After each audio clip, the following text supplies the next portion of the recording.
இயேசுவின் நாமத்தில் உங்களை வாழ்த்தி அன்போடு இந்த காலை உடன்படிக்கை தியானத்திற்கு வரவேற்கிறேன். நேற்று இன்றும் என்று மாறாத கர்த்தர் உங்களோடு இருக்கிறார். And you are most welcome to the covenant of the day. And today is 15th May 2026, a Friday. நம்முடைய வாழ்க்கை ஆண்டவரை மகிமைப்படுத்துகிற ஒரு வாழ்க்கையாக இருக்க வேண்டும். கர்த்தரை மகிமைப்படுத்தி அவரை போற்றுகின்ற ஒரு வாழ்க்கையாக இருக்க வேண்டும். இந்த உலகத்தாரைப் போல நாம் வாழக்கூடாது என்பதாக பவுல் பலவிதமான ஆலோசனைகளை கொடுக்கிறாரு. அதில் குறிப்பாக மனிதருடைய போதனையை கடைப்பிடிக்காது. Don't follow men teaching. We have to follow our Lord Jesus Christ teaching, the word of God. சரிங்களா? Not even Old Testament. Of course, Old Testament is helping us and guiding us, but important things, we follow what Jesus says. இயேசு என்ன சொல்லுகிறார் என்பதை இன்றைக்கி நாம் கடைப்பிடிக்க வேண்டும். சரி, நாம் தொடர்ந்து இன்னைக்குள்ள வார்த்தையை பார்ப்போம். அது Galatians chapter 3 verse 1. கொலோசியர் 3ஆம் அதிகாரம் 1வது வசனம். If then you are raised with Christ, seek those things which are above, where Christ is sitting at the right hand of God. Hallelujah.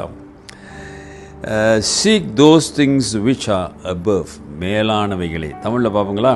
நீங்கள் கிறிஸ்துவுடனே கூட எழுந்ததுண்டானால் கிறிஸ்து தேவனுடைய வலது பார்சத்தில் வீற்றிருக்கும் இடத்தில் உள்ள மேலானவைகளை தேடுங்கள். ஹல்லேலூயா. முதலாவது ஒரு அஷூரன்ஸ் நமக்கு வேண்டும். என்ன அஷூரன்ஸ் சொல்றாரு? நீ கிறிஸ்துவுடனே எழுந்ததுண்டானால். அருமையானவர்களே, எழுந்துவதற்கு முன்பதாக அவரோட சிலுவையிலே மரித்திருக்க வேண்டும். அதுதான் ஞானஸ்நானம்.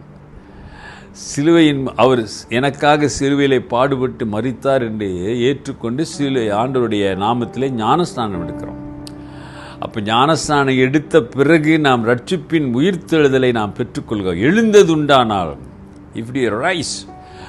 அப்போ என்ன சொல்கிறாரு? ஏசாமி மரித்து உயிர்த்தெழுந்ததுனாலே அவர் பிதாவுடைய வலது பார்சத்தில் இருக்கிறாரு. அவர் கடவுளாய் ஆகிவிட்டார். கடவுள் என்ற நிலை அவருக்கு வந்தது. ஏனென்றால் மேசையா என்கிற அதில் அவர் உண்மையாக இருந்தார். He was very committed and sincere for his calling as a Messiah, and he was lifted up to the higher level. அது நாம் புரிந்து கொள்வதற்காக சொல்கிறார். அப்போ கிறிஸ்தவ வாழ்க்கையிலே இப்படிப்பட்ட ஒரு ஹையர் லெவல், ஒரு மேன்மையான அந்த தகுதி நமக்கு இருக்க வேண்டும். செல்ஃப் ரைச்சஸ்னஸ், சுய நீதி, சுய பெருமை, ப்ரவுட், ஜெலசி, நான் என்கிற காரியங்கள் இப்படியெல்லாம் இல்லாதபடி பவுல் என்ன சொல்றாரு? கிறிஸ்துவை போல மேலானவைகளை நீங்க செய்யணும். மேலான காரியங்கள் உங்களுக்குள்ளே இருக்க வேண்டும். அருமையானவர்களே, மனிதர்களுடைய போதனைகள் நம் வாழ்க்கையில் வரக்கூடாது. அதைத்தான் சொன்னார். நம்மளாம் பார்த்துக்கிட்டு வரோம். Not the teaching from the men, but the teaching of Jesus Christ. We have to think, whatever you do, dear brother and sister, நீ எதை செய்தாலும் இது கிறிஸ்துவின் போதனையா? இது கிறிஸ்துவின் மகிமைப்படுகிறாரா இந்த காரியத்தினாலே, நான் இப்படி செய்வதனாலே என்று நாங்கள் யோசித்து பார்க்க வேண்டும், நிதானிக்க வேண்டும். வசனத்தோடு நாம் ஒப்பிட்டு பார்க்க வேண்டும். நேற்று பார்த்த ஆராதனை பற்றி பவுல் சொல்கிறாரு. ஆமாம் தானே? ரொம்ப சுய இஷ்டமான ஆராதனை. ஆமாம், தேவையில்லாமல் சரீரத்தை ஒடுக்குவதனாலே அதில் ஒரு பெருமை. இதெல்லாம் மனிதனுடைய போதனை.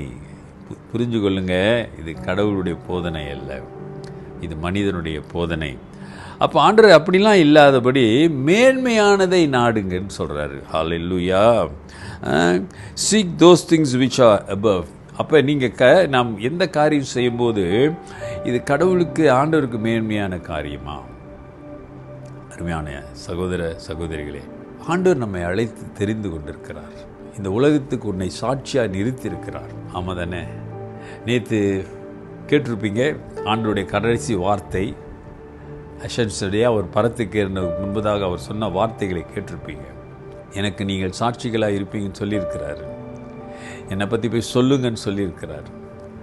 அப்படிப்பட்ட நீங்களும் நானும் மேலானவைகளை நாடுகின்றவர்களாக, செய்கிறவர்களாக இருக்கக்கூடாது. சொல்லுவாங்க, இந்த சின்ன புத்தின்னுவாங்க, இந்த சின்ன புத்தி உள்ளவர்களாக இருந்துடாதீங்க. ஆமாம் தானே? நல்லா நிதானமாக யோசித்து, ஆண்டவருக்கு பிரியமானதை நான் செய்கிறேனா, மேலானவைகளை நாண்டுகிறேனா, அன்பு என்னிடத்தில் இருக்கிறா, தியாகம் இருக்கிறதா, இயேசுவை போல நான் அன்பு காட்டுகிற அந்த கிருபை எனக்கு இருக்கிறதா என்று யோசித்து பார்த்து ஒப்பு கொடுங்க. கர்த்தர் பெரிய காரியங்களை செய்வார், உங்களை பயன்படுத்துவார். இன்றைக்கி உங்கள் வாழ்க்கையில் ஒரு அற்புதம் நடக்கும். இயேசுவின் நாமத்தில் ஜெபிப்போம். நல்ல ஆண்டவரே, இந்த காலவேளைக்காக உம்மை நன்றியோடு துதிக்கிறோம். இன்றைக்கு ஒப்பு கொடுக்கிற பிள்ளைகள் மீது உங்களுடைய வல்லமை கடந்து செல்லட்டும். அப்பா, நாங்கள் மேலானவைகளை செய்யணும்னு சொல்லி உன் பாதத்தில் விழுகிற பிள்ளைகளை ஒரு புதிய அபிஷேகத்தால் நிரப்புங்க ஆண்டவரே. when Lord today they decide, Lord help me to choose above things, when they commit, Lord let your mighty blessing upon them. ஒரு அற்புதம் இயேசுவின் நாமத்தில் நடப்பதாக. துதி கன மகிமை உண்டாகட்டும். இயேசுவின் நாமத்தில் பிதாவே, ஆமேன். நமது ஆண்டவராகிய இயேசுவினுடைய கிருபை, பிதாவின் அன்பு, பரிசுத்தாவின் ஐக்கியம் உங்களோடு உங்களை ஆசீர்வதித்து காப்பதாக. என் ஆத்துமாவே கர்த்தரை ஸ்தோத்திரி, என் முழு உள்ளமே அவர் பரிசுத்த நாமத்தை ஸ்தோத்திரி. என் ஆத்துமாவே கர்த்தரை ஸ்தோத்திரி, அவர் செய்த சகல உபகாரங்களை மறவாதே. ஆமேன். டியர் பிரதர் அண்ட் சிஸ்டர், என் சகோதரனே சகோதரியே, நீ செய்கிற காரியத்தெல்லாம் ஆண்டவருடைய வார்த்தையோடு இணைந்து சோதித்து பாரு. Am I glorifying God? நான் கர்த்தரை மகிமைப்படுத்துகிறேனா? Take care and God bless.